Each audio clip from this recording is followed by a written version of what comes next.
So our last speaker is Professor Sthitadhi from ICTS. He will be talking about spectral multifractality and emergent energy scale at many body localization transition. Okay, let me start by thanking the organizers for keeping this event. Yeah, it's really good to sort of present the talk to this entire community here. Let me also thank them for keeping mine as the last talk of this entire meeting, which basically means that I can keep going for as long as I want. No, sorry, I'm joking. I'll finish it in time because I myself am extremely hungry. Yeah, that's just because I haven't. Yeah, it's. I hope. Yeah, that's the optimistic X. Okay, so I'll talk about spectral multifractality and emergent energy scales across the many body localization transition. Now, this room has lots of experts on multifractality. So, if you find that the analysis that I have done in the context of a quantum many body system has been done before in the context of other kinds of multifractal situations, please do let me know. Okay, so let me start. The broad question that I'm generally interested in is the infinite temperature or the dynamical phase diagram of disordered quantum many body systems, and in particular, this point about the many body localization transition from an ergodic phase at weak disorder to a many body localized phase at strong disorder. Now, why is this question sort of somewhat controversial, difficult, etc., etc.? And that's just because if you go back to conventional quantum phase transitions or even phase transitions, we generally have notions of divergent correlation lengths. We have an energy gap that closes, and we have exponents. Universality emerges. We are all sort of very happy. But this MBL transition actually presents an entire new set of challenges because this is not really an equilibrium phase transition. It's not a ground state quantum phase transition. The transition happens at the level of each eigenstate. These are states which are in the middle of the spectrum at very high energies. So most things that we learn about equilibrium statistical mechanics may not even work in these settings. And the bigger issue is that because you have a many body system, you have many particles and so on, it's also not very clear how to define a many body localization length, or how do you define energy. This is in the middle of the spectrum, nothing to do with energy gaps and so on. So it's not even clear how to define emergent energy scales. Okay, so I'll try to attempt to do something with the third point here. There has been prior work on the second point here, which is a topic for a different, talk.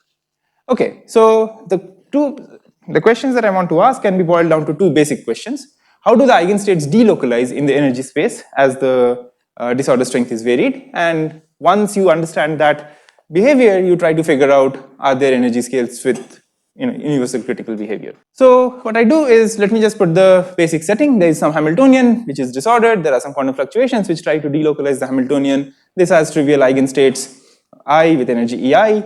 And then what I want to look at is the spectral decomposition of the eigenstates in the basis of these localized states. So of course, at very strong disorder, the decomposition looks like this. This is actually multifractal.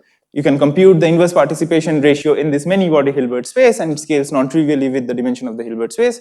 But when you go to the ergodic phase, this is more or less uniform. You get this multifractal exponent to be q minus 1. Okay, this is sort of standard by now. But now, what I have done basically is I'm now treating this energy space as my quote unquote real space, or some space on which I'm basically looking at a particular distribution. So now I can do all kinds of analysis or pertaining to multifractality or otherwise in this setting. So the question now is, are there emergent scales which are not visible in this global IPR? So in order to do that, what I do is I take my energy space and I divide it into boxes, B1, B2 and so on, of energy with omega.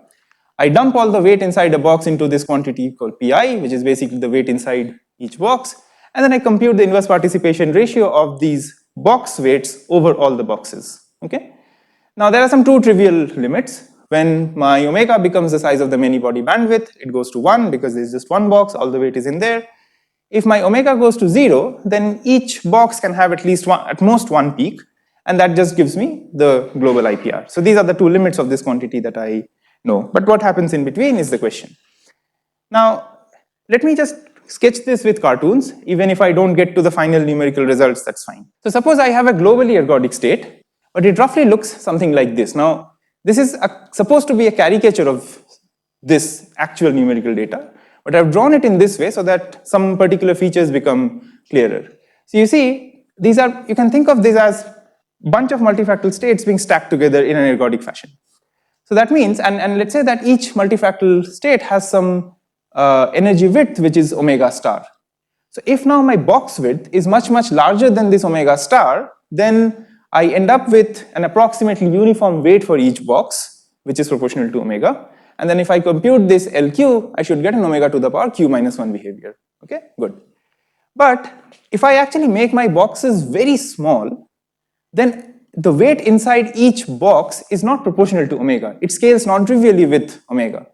And that basically tells me that this LQ of omega should actually give me an anomalous scaling with omega. Okay? So that gives me another power law here, and where this power law changes is actually the characteristic scale that's there in this kind of a distribution. Okay? So that's the recipe for extracting this emergent energy scale for globally ergodic states. What can I say about globally multifractal states? The situation is more or less similar. When my omega, so this is again a caricature of a globally multifractal state.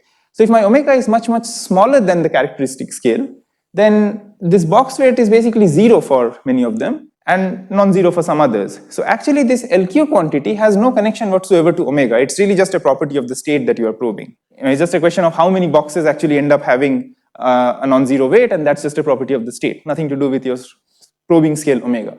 So you expect omega to the power 0, something like this. But once your box size becomes very large and you start probing multiple peaks, then of course you start getting non-trivial scaling of the weights inside each box, and you end up with this non-trivial power law.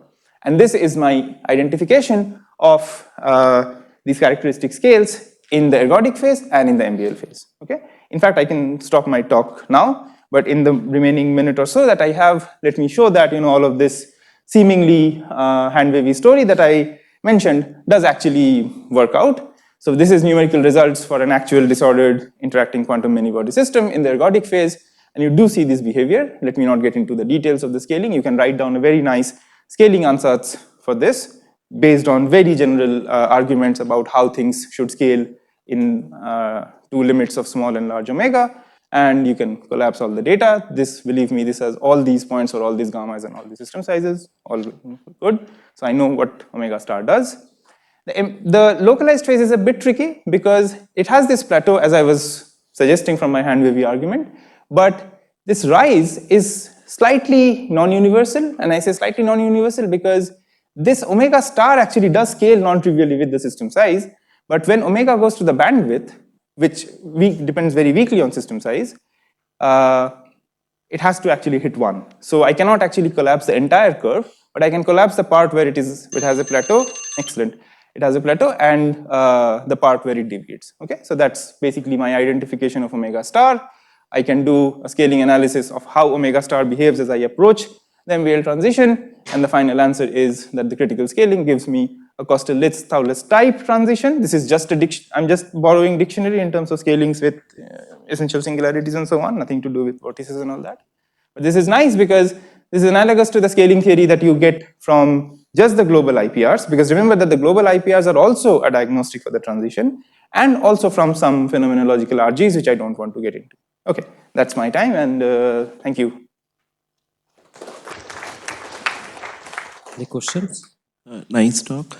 So what kind of a model are the results for? So I tried this for a whole bunch of models. These are basically different kinds of disordered spin chains, both Hamiltonian models and Floquet models. Yeah, Floquet versions of XXZ, Floquet versions of mixed field Isings and Hamiltonians. So let's thank the speakers once again.